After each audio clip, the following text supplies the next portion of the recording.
Climbing on a structure like this, I'm using a pair of energy absorbing lanyards, both connected to a single energy absorber, which protects me all the time because I'm constantly connected.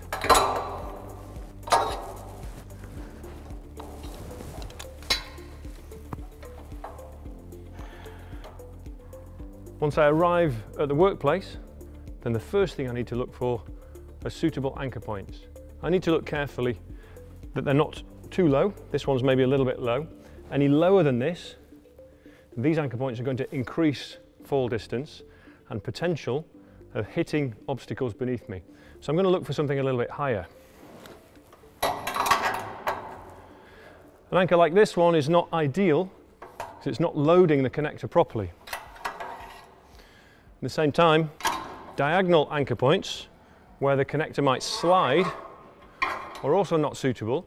I need to be careful because if I was to fall now, the connector will slide the length of their diagonal, adding height to my fall distance, and it might even exceed the capacity of the energy absorber. So I'm going to choose an anchor point a little bit higher.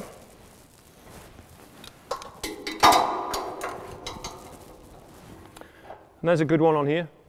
Nice high anchor point. Not too high, of course. If it's too high and my work is beneath me, it might limit my workplace as well. A classic question is, what do I do with this second leg? What do I do with this whilst I'm working? Well, a few options. What I really need to be careful to avoid, though, is connecting this leg of the lanyard to a structural part of my harness. If I was to connect to an anchor point or even to a gear loop, attachment point or a gear loop, and I was to fall, then during that fall the energy absorber can begin to deploy, but it'll be stopped quickly as this rigid part of the lanyard becomes tight. So it will increase impact force on the harness and me and the anchor point. On this harness that I'm wearing, I have some specific connector attachment points at the shoulders here, and they're designed exactly for this purpose. And now if I was to fall, the same thing will occur.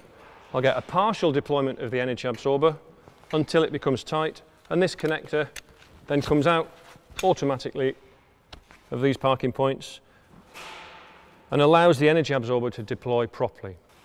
A simple way of dealing with this second leg, though, is maybe just to clip it in the same place as my original lanyard that I've chosen, and that keeps it tidy and out of the way. All that remains for me to do now, before I go ahead into my workplace, is just to use a work positioning lanyard if I need one.